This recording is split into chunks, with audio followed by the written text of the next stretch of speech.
네, 정치고수와 함께 뉴스의 미래를 예측해보는 시간입니다. 뉴스게임 예측의 달인 두 분과 함께 하는데요. 일단 최재성 전 정무수석 어서 오십시오. 안녕하세요. 반갑습니다. 그리고 오늘 스페셜 게스트 한 분을 초대했는데 와 진짜 오랜만에 스튜디오에서 뵙네요. 전원책 변호사님 어서 오십시오. 예, 안녕하세요. 잘 지내셨습니까?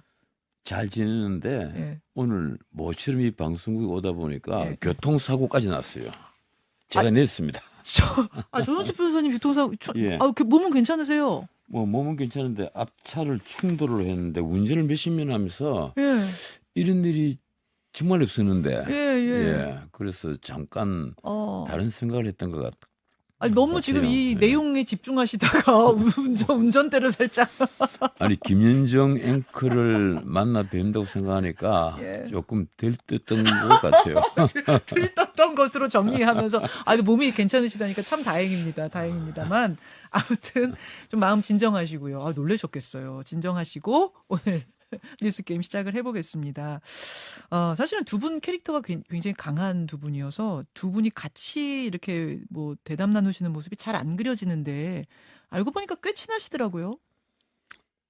예, 그러니까 아주 까마득한 시절부터 알고 있죠. 까마득한 시절부터 알고 계시. 우리 최 의원님 아드님이 그 옛날에 대한학교 다닐 때 막 자랑을 하더라고요. 대한학교 다닌다면서. 그래서 그때 워낙 내 뇌리에 깊이 박혔어요. 그런데 지금 다니시는데? 이제 싱어송라이터 하시는 아드님. 예, 가수 하시죠. 그 아드님이 대한학교 다닐 때 그때부터 알고 있으니까 꽤 오래됐죠. 아들이 학교 다닐 때부터 알고 있었던 사이다 그 얘기를 하시려고. 아니 전 변호사님 말씀은 반드시 이 해석을 정확히 좀 해주고 해야 되는 그때 어떤 프로그램에서 이제 의원 한 명을 출연시켜가지고 이렇게 물어보는 거예요. 그때 이제 패널이셨죠. 그래서 막 물어보고 하시는데 이미 이제 뭐 저에 대해서 이제 좀 이렇게 파악을 하셔가지고 아드님이 대한학교 다니는데 이렇게 이제 물어보신 거거든요. 그래서 자랑하고는 조금 거리가 있는 사실임을 밝혀둡니다. 오랜만에 만나셔가지고 지금 서로 안부 체크하시고 자 본론으로 바로 들어가야겠습니다. 오늘 뉴스게임은요, 평소와 좀 다른 방식으로 문제와 답과 해설을 다 들으면서 그 다음 문제로 넘어가는 이런 방식으로 좀 가보겠습니다. 첫 번째 질문 드리죠. 그제 원칙과 상식, 그리고 어제 이낙연 전 대표 차례로 민주당을 탈당하면서 이번 주 정가의 최대 이슈는 제3지대 신당이 됐습니다. 이미 출발한 금태섭 신당, 양양자 신당, 그리고 다음 주쯤에 출범할 이준석 신당, 여기에 원칙과 상식, 그리고 이낙연 신당까지. 여러 개의 신당 세력이 모두 빅텐트에 공감을 하고 있는데요. 과연 제3지대 빅텐트 성공할까요? 가장 큰 변수, 장애물이 있다면 그건 뭐가 될까요? 자, 최재성 수석님. 우선은 빅텐트라는 의미가 여기에 이제 해당이 될지는 모르겠으나 그야말로 지금 뭐 신당, 그러니까 양당을 제외한 이제 신당을 하고자 하는 분들이 전부 한 정당으로 이렇게 모일 것이냐 요 문제거든요. 그러니까 뭐 일종의 선거 연대 이런 거하고는 조금 다른 건데 합당이 되느냐? 그래서 저는 뭐 신당도 양당 체계로 갈 거다. 신당의 양당? 한 몸으로 그냥 한 정당으로 다 합쳐지기는 어렵다 이렇게 봅니다. 신당 안에서도 경쟁이 있을 것이다. 뭐 1당, 2당, 양당 체제가 될 거다. 경쟁의 문제도 있을 수 있고요. 특히 이제 이준석 대표의 경우에는 사실 이제 국민의힘으로 다시 돌아가야 된다 그래야 되나요? 복귀요? 네, 이제 총선 이후에 향후 대선 과정에서 국민의힘을 소위 말해서 이제 버리고 나온 게 아니거든요. 그래서 다시 돌아갈 수밖에 없는, 그러니까 정치적으로 뭐 다시 뭐 합당을 하든지 복귀를 하든지 해야 되는 그런 것이 전제돼 있기 때문에 이낙연 대표 신당이라든가 여기하고 아예 그냥 몸을 같이 해버리면 그거는 이제 어려운 것이 되죠. 제3지대 빅텐트로 하나가 될 수 없다고 보시는 거네요. 그렇습니다. 예. 자, 전원책 변호사님. 이 몇 년 만에 이 뵙는 김현중 앵커께서 예. 그러니까 아마 이 뉴스쇼를 제가 알기로는 한 16년째 하고 있는 걸로 알고 있는데 예, 조사해 오셨네요. 그리고 뭐 정치 현상 네. 그리고 정치학에 있어서도 거의 대가 수준일 텐데 어떻게 이런 질문을 하는지 제가 깜짝 놀랐습니다. 왜 그렇습니까? 빅텐트는 정당이 아니잖아요. 예. 정당이라는 게 뭡니까?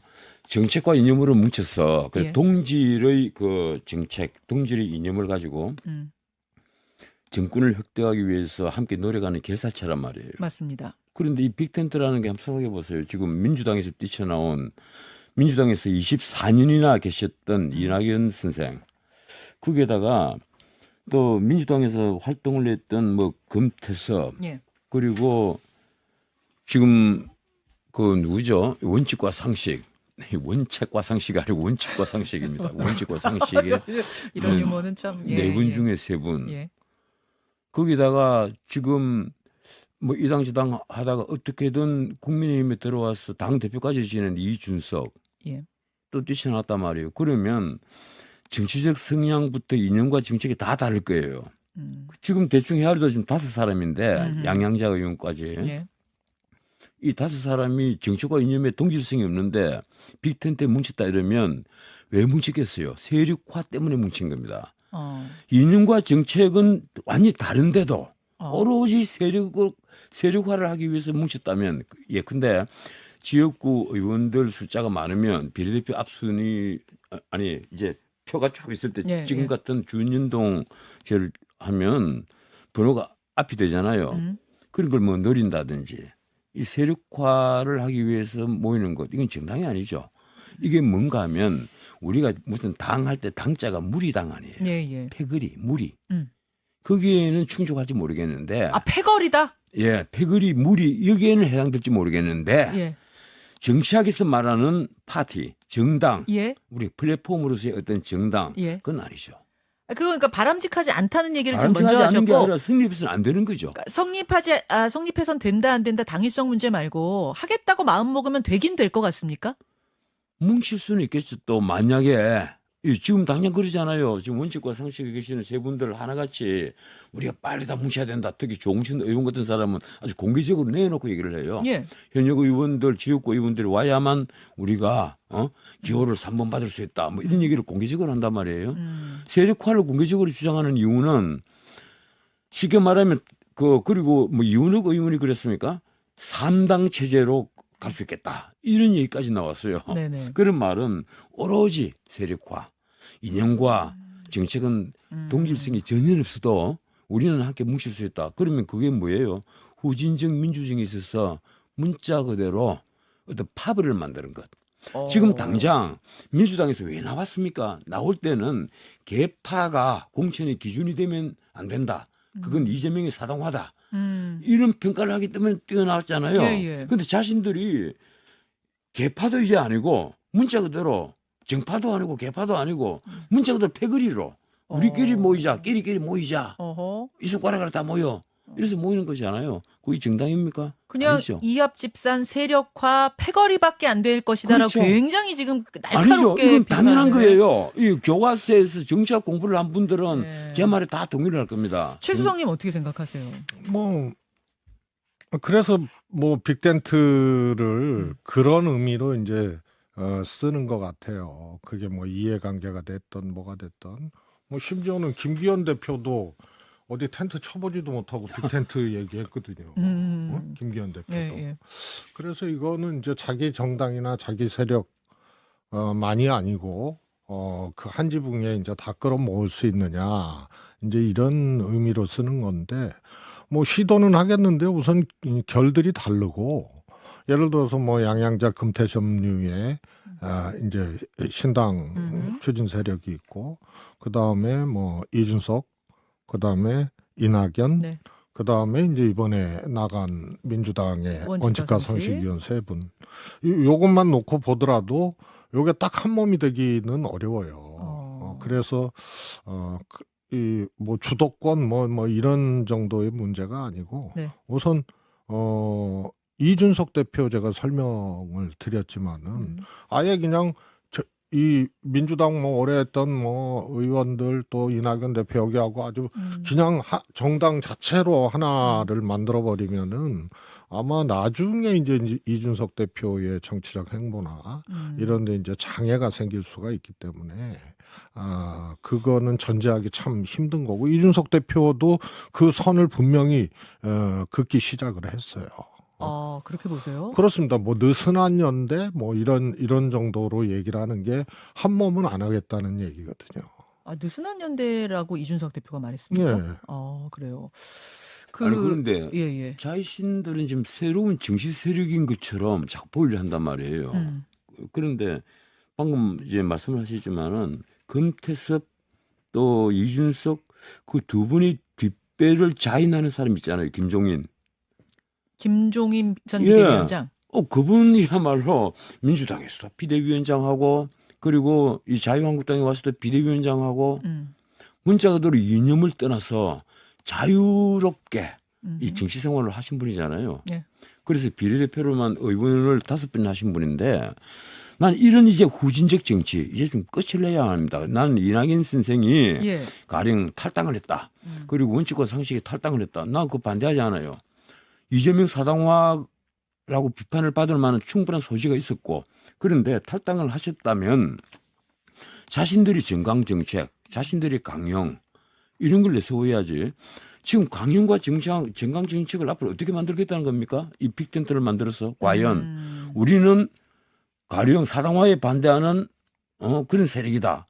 그거 하나 내세울 거고 그리고 우리는 윤석열 뭐 자신들 그러잖아요. 검찰공화국에 반대하는 세력이다. 뭐 이런 걸 내세울 겁니까?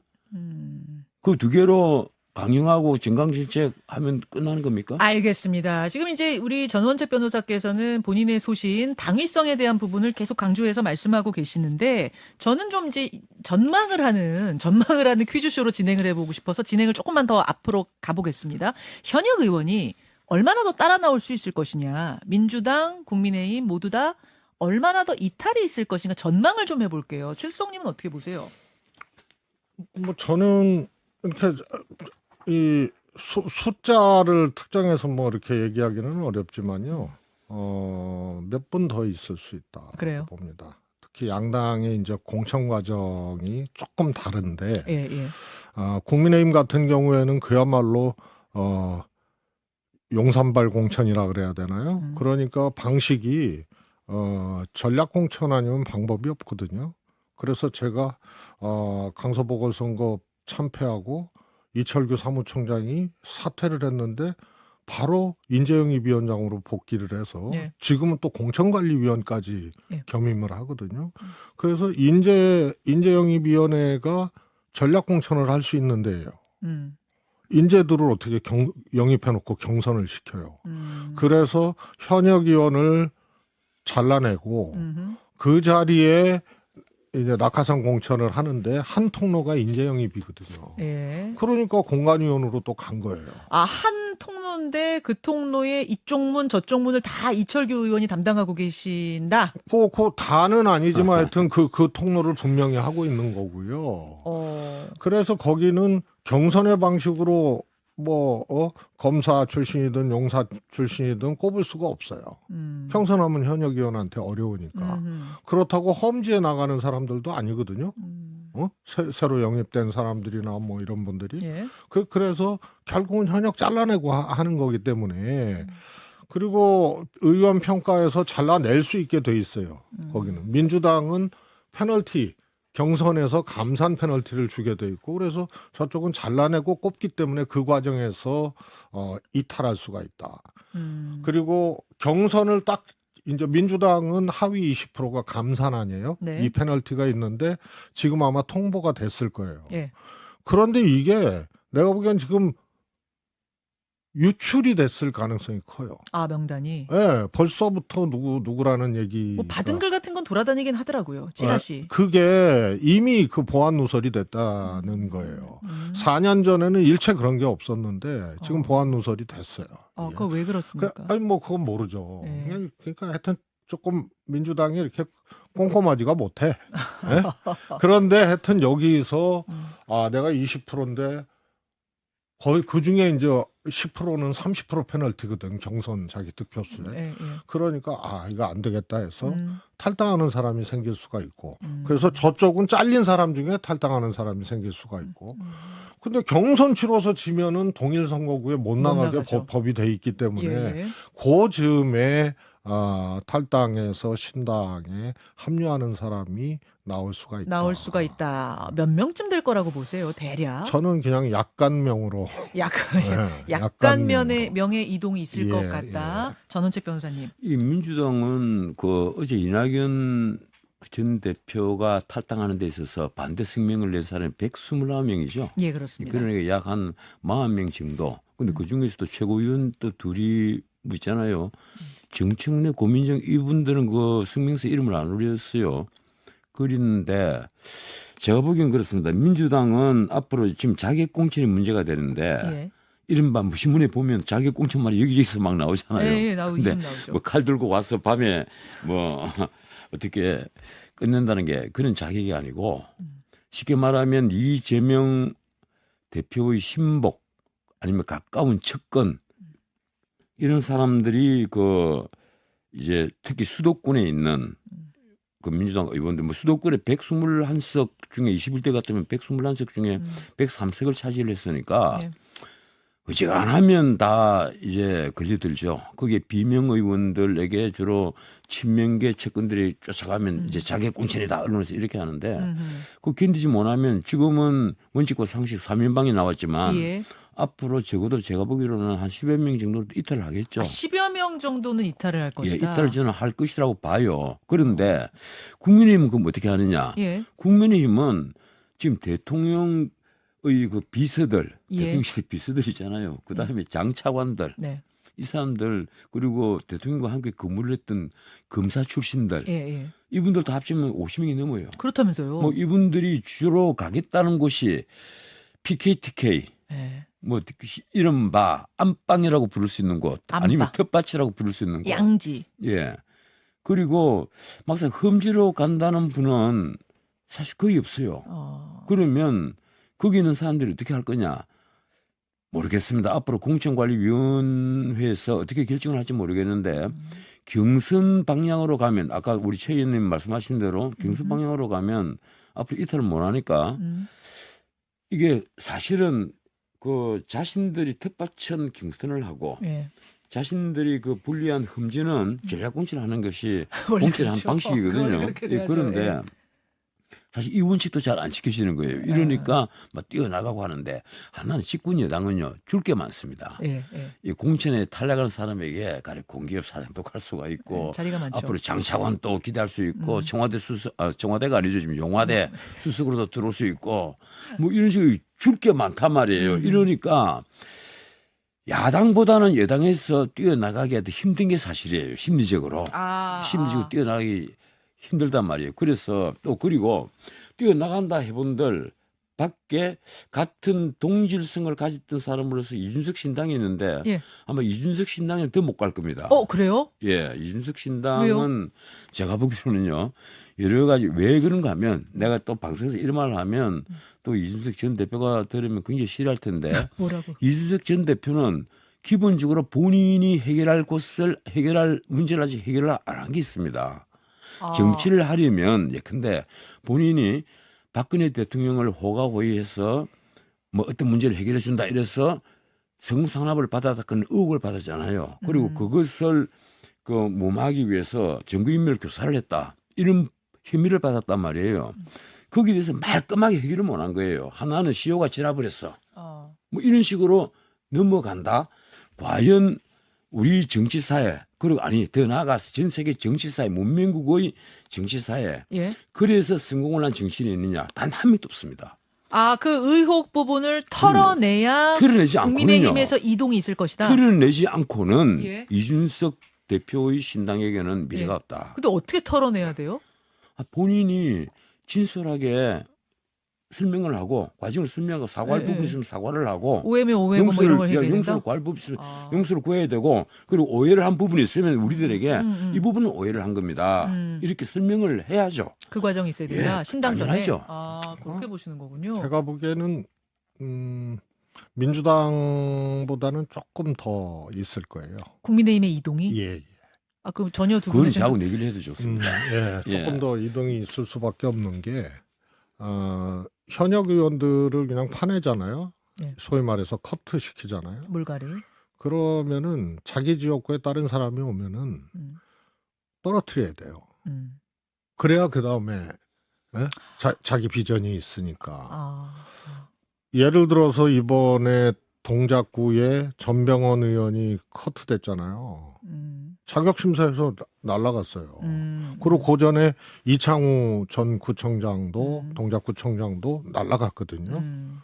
그러면은 제가 보기에는 신당이든 무소속으로 출마해서 예.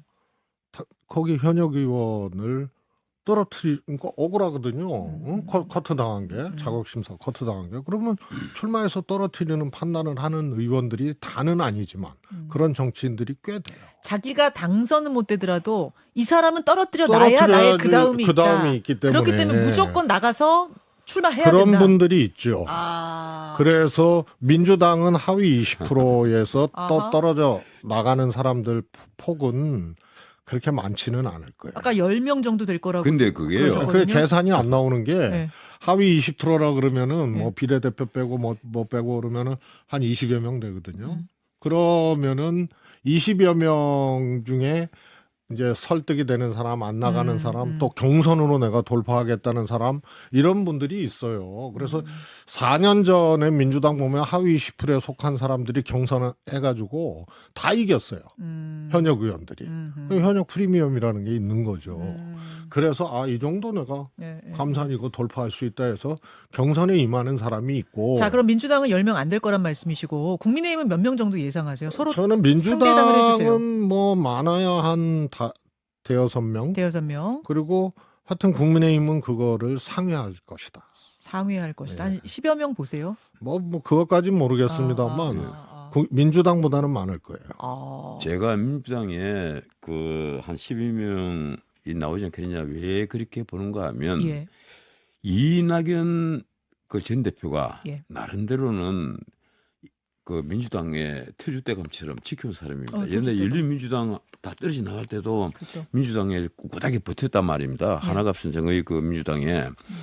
그래서 적어도 민주당에서 이 공천 문제로 그리고 이재명 사당화에 반대를 하는 그런 의원들이 있다면 나가서 몸을 의탁할 곳이 있어 보이는 거예요. 의탁할 곳이. 이낙연 신당이 있으니까. 저 정도면 내가 나갈 수 있다는 사람이 이낙연 있을 신당이 것이다. 있으니까. 그리고 이낙연 신당은 지역주 기반도 있잖아요. 전라북도라는 지역주 기반도 있단 말이에요. 그런데 국민의힘 같은 경우는요. 지금 당장 PKTK 외에 수도권의 의석수가 얼마 되지를 않습니다. 그래서 지금 우리 최 의원님 말씀대로 내가 제 친구를 죽여놓아야 내가 다음 나의 미래가 또 있다 이렇게 생각할 수 있는 곳이 주로 수도권인데 수도권의 의석 자체가 얼마 되질 않아요. 그래서 제가 보기로는 그렇게 나올 사람이 많이 없을 겁니다. 그런데 민주당도 지금 고민이 많은 건 사실인 것처럼 보여요. 왜 그런가 하면 오늘 아침 신문에 보면 당장 노웅래 황운하 의원은 지금 실형 선고까지 받았잖아요. 1심. 징역 3년 선고를 받고 항소심 계류 중인데 그 노웅래 의원은 뇌물수수로 지금 재판을 받고 있는데도 두 분 다 적격 판정을 받았단 말이에요. 이건 나가지 말라는 얘기잖아요. 뭐 어떤 경우라도 우리 당이 보호를 한다. 이런 이제 강한 이제 액센트를 준 거거든요. 뭐 이분뿐 아니라 다른 사람들도 모두 다. 그래서 어떻든 이탈을 막으려고 애를 쓰겠지만 제가 보기로는요. 지금 친명 일색 이게 너무 심해요. 모조리 다 친명이니까 그게 너무 심하단 말이에요. 그리하여 10명 정도를 예측한다. 10명은, 최소? 10명은 나간다고 본다. 그렇게 보시는 서로 상대당을 굉장히 위험하게 보고 계시는 상황을. 저는 뭐 국민의힘 소속이 당원은 아닙니다. 아닙니다만 보수 진보 나눴을 때. 뭐 알겠습니다. 민주당 10명 이상 나가면 제가 정말 선생님으로 모시겠습니다. 저는 제 변호사님을. 아니 지금 이미 나온 사람 포함해서 그런 겁니까? 저는 포함해도 10명 안 넘는다고 봐요. 그래요? 그러면 이미 지금 나온 이제 사람 질문이 추가로. 자, 지금 시간이 그런데. 많이 남아있지 않아서 두 분 괜찮으시면 5분 정도만 더 유튜브 댓글쇼로 조금 이어가도록 하겠습니다. 일단 여기서 본방송은 마무리 짓죠. 고맙습니다. 감사합니다.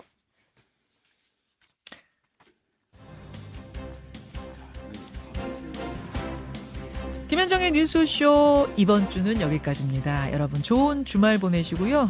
유튜브 댓글쇼로 한 5분 정도만 더 이어가도록 하죠. 여기까지입니다. 고맙습니다. 라디오 청취자들과 인사 나누고 유튜브로만 5분만 도사께서 교통사고까지 나가면서 오셨는데 이렇게 보내드리기는 너무 또 죄송하잖아요. 그래서 5분만 더 유튜브로 조금 더 말씀을 듣고 보내드리려고 합니다. 남아주셔서 감사드리고요. 지금 이제 현역의 이탈 이야기를 하다가 유튜브로 넘어왔어요. 최재성 수석은 네. 민주당에서 10명이 이탈한다고 내가 그게 맞으면은 전원책 변호사한테 선생님이라고 부르겠다 이러셨고, 전원책 변호사는 최소가 10명이다. 더 나갈 수도 있다. 뭐 이렇게 말씀을 하셨고, 오히려 최 수석님은 국민의힘이 흔들할 거다. 거기는 지금 한 50명 대기하고 있기 때문에 파내야지 되는 사람이 너무 많아서 이렇게 좀 각기 다른 눈으로. 근데 언론에서 네, 네. 이제 이 문제를 볼 때 사용하는 용어가 있잖아요. 제가 오늘 아침 신문에도 봤지만 세 개 신문, 진보 진영 신문 한 곳, 그리고 보수 진영 신문 두 곳, 네. 이 세 개 신문에서 민주당이 분열이라고 표현해놨습니다. 분열. 민주당이 나뉘고 있단 말이에요. 그냥 탈당이라고 쓰지 않고 분열하고 있다. 분열. 뭐 다 아시겠지만 신문사에서 그 제목을 결정하는 것은 주로 이제 부장들이 결정을 하고 마지막 편집국장하고 회의 때 최종으로 이제 그걸 검토를 하는데, 분열이라는 용어를 진보 진영이든 보수 진영이든 쓰고 있단 말이에요. 아하. 쓴다는 말은, 분열한다는 말은 그만큼 이게 민주당의 경우에는 친명 세력의 독주에 대해서 불만이 많다 이게예요. 물론 국민의힘도 친윤, 그걸 넘어서서 이제 찐윤이란 말이 나오잖아요. 찐윤. 예, 하지만 국민의힘은 그 친윤의 주인공이 누군가 하면 대통령이에요. 권력을 갖고 있단 말이에요. 이러니까 함부로 할 수가 없는 부분이 있는 거예요. 그런데 민주당은 안 그렇잖아요. 민주당은 당장 이번에 이 부산에서 있었던 피습의 이후에 있었던 헬기 입송을 두고 특권 의식 아니냐, 엄청난 이제 공격이 있었는데, 이 문제를 두고 민주당 안에서 의외로 잠잠한 것은요, 내부에서 그만큼 누르고 있다는 얘기입니다. 적어도 이런 문제가 공당에서 터졌다면 당대표 아니라 당대표 누가 어떤 문제가 나왔더라도 최소한 당내에서 그걸 비판하는 말은 나와야 되는 거예요. 그런데 지금 민주당이 보세요. 당내에서 그 문제를 비판하는 단 한마디의 말이 나오지 않습니다. 난 그래 깜짝 놀라고 있어요. 이게 친명 일색이라고 하더니만 진짜 심하다. 이거는 최 수석님께 좀 마이크를 답변하실 수 있게 마이크를 좀 드려야 될 것 같은데. 전 대통령이 확 누르고 있는 국민의힘 얘기하는 줄 알았어요. 그 정도 하겠습니다. 알겠습니다. 그 다음 문제로 준비했던 건 한 장의 사진이에요. 요거까지 좀 보고 댓글쇼로 넘길게요. 사진 좀 보여주십시오. 예. 이게 이제 한동훈 비대위원장이 부산을 방문했을 때, 이걸 맨투맨티라고 보통 말하나요? 저 티셔츠에 1992라고 쓰여진 것을 입은 요 장면이 굉장히 화제가 되고, 어떤 보도를 보니까 저게 어떤 의류 플랫폼 사이트에서 파는 건데, 그게 동이 났다 이런 이야기가 들릴 정도로 무슨 실시간 검색어에 올랐다 이런 보도가 있을 정도더라고요. 저 티셔츠 입은 모습을 보고 일부 정치 전문가들은 민주당 상당히 긴장해야 한다.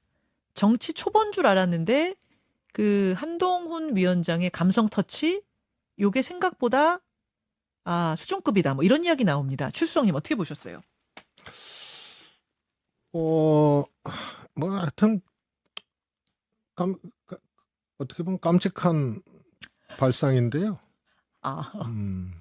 김건희 여사도 입었다가 쇼핑몰에서 동난 적도 있고, 그렇습니다. 그래서 이제 정치의 본질하고 조금 다른 문제이기 때문에, 그러나 감각은 하여튼 이 돋보이는 그런 셔츠 같습니다. 정치적인 감각? 그렇습니다. 아니면 패션 감각? 정치적 감각. 정치적 감각은 인정하세요?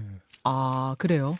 그리고 이런 거예요. 이제 특정 지역에 네. 하나의 이번에도 이제 부산의 1박 2일 일정은 한동훈 비대위원장 이후 전국을 지금 순회하고 있지만 1박 2일은 처음이거든요. 그리고 그 전에 이재명 대표 이제 소위 테러 사건이 있었지 않습니까? 네.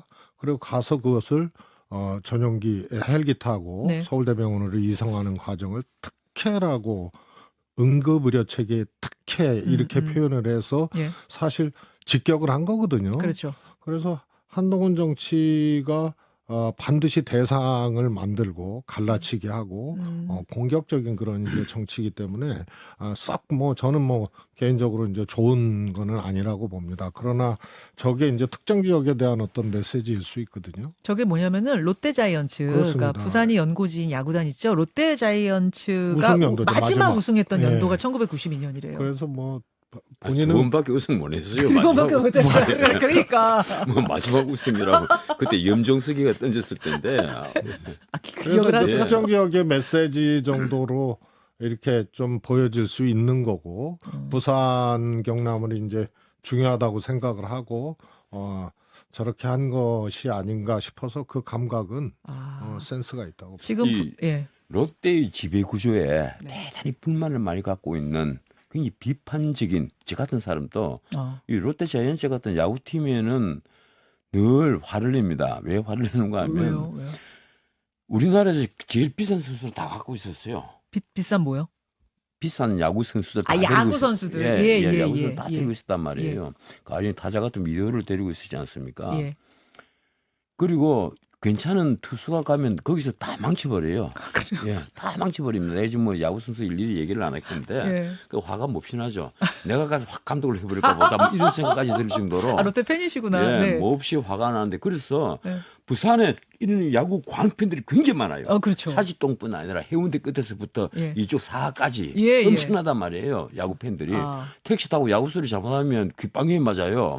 그리고 야구 소리 잘해주면 택시 요금도 안 받아요. 그럴 정도예요? 롯데 팬이면? 그런데 이 부산에서 그래서 이 1992는 한 미친 숫자입니다. 저 1992자만 봐도 부산 사람들은 다 알아요. 저게 롯데자이언츠 우승 연도인지. 롯데를 싫어하는 사람들도.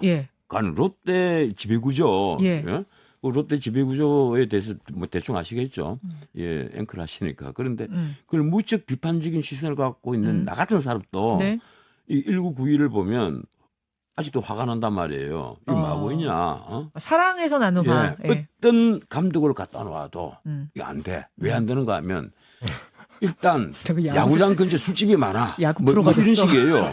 그래서 이제 내가 유튜브 방송에 좀 자유스럽게 얘기를 하겠는데 화가 난단 말이에요. 그런데 문제는 이제 한동훈 그 비대위원장이 저런 감성 정치에 올라타는 겁니다. 그런데 하버드대 레비츠키 교수가 그 책을 쓴 걸 보면 책보다는 이건 정치 에세이에 나와 있더라고요. 2000년과 2000년 전, 2000년 후가 왜 다르냐? 선거에서 투표를 하는데 그전은 이성 투표가 더 많았다. 이성 투표. 그런데 2000년 이후로는 감성 투표가 많다. 감성 투표. 그러니까 이제 캠페인 과정도 감성적으로 접근을 많이 한다 이거예요.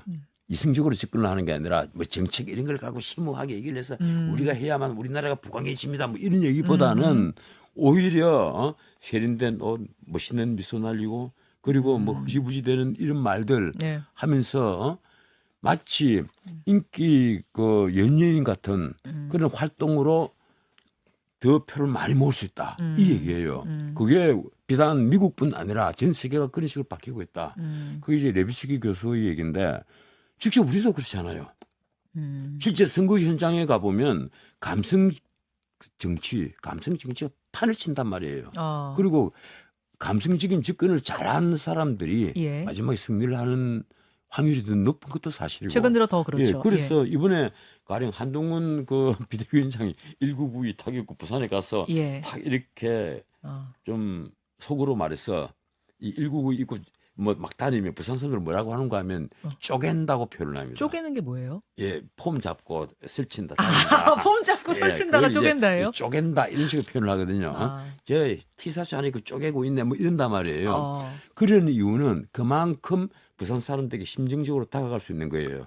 마침 이번에 그 이재명 대표 네. 그 부산에서 앞으로 8석 10석을 더 하겠다. 뭐 이렇게 엄청난 포부를 갖고 갔던 분이 부산에서 가덕도 현장에서 피습을 당하고 부산의 군역 외상센터에서 느닷없이 서울로 헬기를 타고 올라와 버렸단 말이에요. 이게 나는 언론은 어느 신문이 100만 표가 날아갔다고 썼는데 제가 보기로는요. 그것 때문에 민주당은 적어도 부울경에서는 망했다. 그렇게까지 보세요? 부울경에서는 완전히 이번 선거 나는 당선자 낼 수 있을까? 그것까지도 생각을 합니다. 그 정도로 지금 부산 민심이 그 안 좋습니까? 그 정도로. 나는 왜 그런가 하면 부산 사람들이 가장 아픈 점을 건드려버린 거예요. 어떤 거요? 늘 서울과 경쟁을 해야 되는데 부산은 아주 시골에 이제 작은 도시가 돼버렸단 말이에요. 제2의 도시 부산이라는 그런 자존심 같은 게 강하다 그 오히려 말씀이세요? 서울보다 더 살기 좋은 곳 이런 자부심이 컸는데 지금은 서울에 비해서 그냥 형편없는 시골 도시 정도로 쪼그러든 거예요.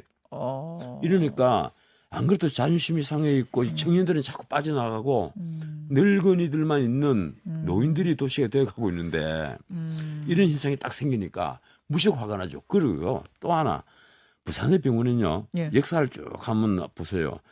심장혈관에 있어서는 우리나라에서 굉장히 앞서갔던 병원입니다. 부산대병원이. 그런 병원을 두고 그건 전문가들도 다 알고 있는 사항이에요.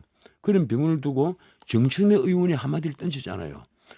혈관이 좀 잘하는 병원을 찾아서 서울 간다. 잘하는 병원 간다. 그게 이제 결정타이였어요. 알겠습니다. 조금만 정리를 제가 해볼게요. 지금 한동훈 비대위원장 셔츠가 화제여서 그 얘기하다가 여기까지 왔는데, 그러니까 부산 민심이 상당히 흔들리는 상황 속에서 한동훈 비대위원장의 저 1992 셔츠는 감성적으로 부산 민심에 쐐기를 박았다. 뭐 이렇게 지금 전원책 변호사 보시는 거고, 최수석은 뭐 그렇게까지 보시진 않지만 감성 터치, 감성적인 센스, 정치 센스 면에서는 이거는 칭찬해 줄 만하다. 이렇게 보시는 것 같고요. 센스 있다고요.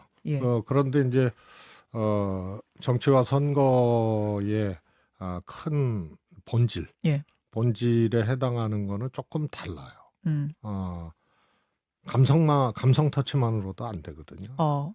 그래서 왜 그 정당을 찍어야 되는지 이것을 구해야 되는데 사실 이 격차가 너무 크면 소위 말해서 이제 비전이라든가 컨텐츠라든가 우리를 찍어야 될 이유를 한쪽에서 하고 그리고 그걸 골간으로 하고 그러고 감성 터치를 하면은 이게 시너지가 있죠. 그런데 한동훈 이 비대위원장 취임 이후로 두 가지가 결격됐거든요. 뭐요? 하나는 대통령 그늘에서 선거 칠 수 없기 때문에 강서보궐선거 패배 이후 어쩌고 저쩌고 해서 한동훈 비대위까지 온 거 아니에요. 근데 이런 수직적 당정 관계라든가 윤 대통령에 대한 국정 운영에 대한 국민들의 이제 이 불만 뭐 이런 것들을 보완하거나 상쇄시킬 수 있는 그런 정치를 못 하는 게 하나 있고 그 다음에 하나가 신년사 제가 몇 번 얘기했거든요. 신년사부터 지금까지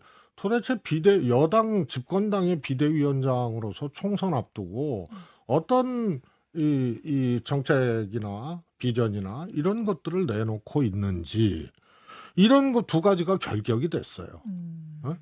인기 없는 대통령 정권 심판해야 된다는 이런 것이 비등한 가운데 이 보완제 내지는 이것을 극복할 수 있는 그런 주체로서 한동훈 비대위원장이 자리매김되지 않고 정책과 비전이 없다. 그런 상태에서 이거거든요. 감성만으로 안 된다? 감성만으로는 안 되는 거예요. 알겠습니다. 제가 한 말씀만 더 드리고 가야 되겠습니다. 이제 짧게 마무리.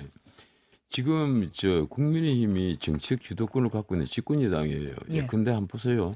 작년 말부터 뭐 공매도 금지, 올해는 지금 당장 어저께 나온 게 그거죠. 아파트 30년만 지나면 앞으로 뭐 이게 검토 없이 다 새로 짓게 해주겠다. 이런 정책을 주도할 수 있는 힘이 집권여당에는 있는 거예요. 그래서 제가 보기에는 이번 승부는 관전 포인트가 많은데 진짜 제가 흥미롭게 보는 겁니다. 이재명 리스크에 민주당은 얼마나 쉽게 빠져나올 수 있겠느냐. 나 거의 힘들다고 봅니다. 그리고 집권여당은 김건희 리스크에 우리 솔직히 이 말을 자꾸 피할 수가 없습니다. 김건희 리스크에서 어떻게 빠져나올 수 있겠느냐. 한쪽은 이재명 리스크, 한쪽은 김건희 리스크인데 솔직히 깨놓고 말해서 김건희 리스크는 빠져나오기 쉽습니다. 쉽다고요? 예. 어떻게 쉽죠? 뭐 저한테 책사를 맡겨놔도 쉽게 빠져나올 수 있을 것 같아요. 그런데 이재명 리스크는 걸려있는 범죄가 워낙 많기 때문에 이거 쉽게 빠져나오지 못합니다. 그래서 결국 민주당은 이 짐을, 이 리스크를 해결하지 못할 것이고 국민의힘은 그래도 조금 희망이 있지 않겠느냐. 문제는요. 대통령의 지지도예요. 지지도. 예, 30%가 넘는 국정 지지도, 40%를 넘지 못하는 국정 지지도. 이것만으로 뭘 할 수 있겠느냐. 이것으로 선거를 이긴 전례가 없습니다. 알겠습니다. 알겠습니다. 그거라니까요. 대통령의 국정 지지도예요. 아직까지 그게 이제 정권 견제론 내지는 정권 심판론이 예. 이제 비등한 거고. 예, 예. 그래서 선거를 간통하는 큰 줄기들이 있거든요. 예. 김건희 특검법이 이제 그런 경우예요.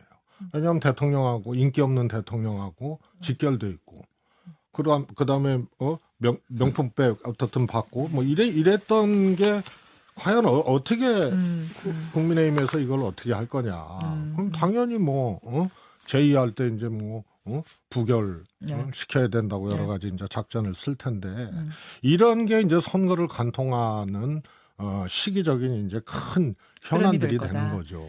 알겠습니다. 오늘 두 분 이렇게 모시고 얘기하다 보면은 12시가 돼도 끝이 안 날 것 같은데 뒤에 또 기다리고 있는 순서가 있어서 여기까지 오늘 하고 두 분을 보내드리고요. 안 가실 게 있습니다. 어렵게 오셔가지고 교통사고까지 당해요. 몸은 괜찮으시다니까 정말 그나마 다행입니다. 예, 감사드리고요. 여기서 우리 지금까지 끝까지 함께 해주신 분들께 커피 한 잔씩만 돌리고 데코쇼로 넘기겠습니다. 수성님 보시면서 한 분 골라주세요. 달그림자님. 달그림자님 뭐라고 쓰셨어요? 빨리 지나갔어요. 못 봤어요. 전원책 변호사님 보이세요? 저 보이세요? 뭐 그런 보이지만 네. 그걸 봐야만 됩니까? 한 번만 그냥 탁 찍으세요. 커피 드릴 분. 예. 네. 잠깐만요. 신사랑. 시사랑? 예, 이름이 좋잖아요. 오케이. 시사랑. 예, 시사랑. 신사랑. 신사랑. 이 사랑이라는 단어는 성경에서도 가장 예. 그중에 으뜸이 사랑이라고 그럼요. 얘기하지 않습니까? 그중에 으뜸이 사랑이. 저도 설교까지. 뭐라고 댓글 달으셨는지는 못 봤는데 예. 이제 달그림자님 예.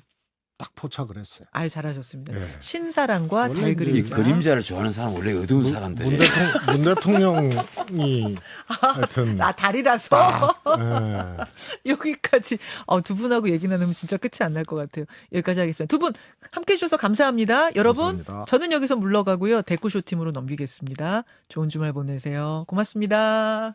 고생하셨습니다.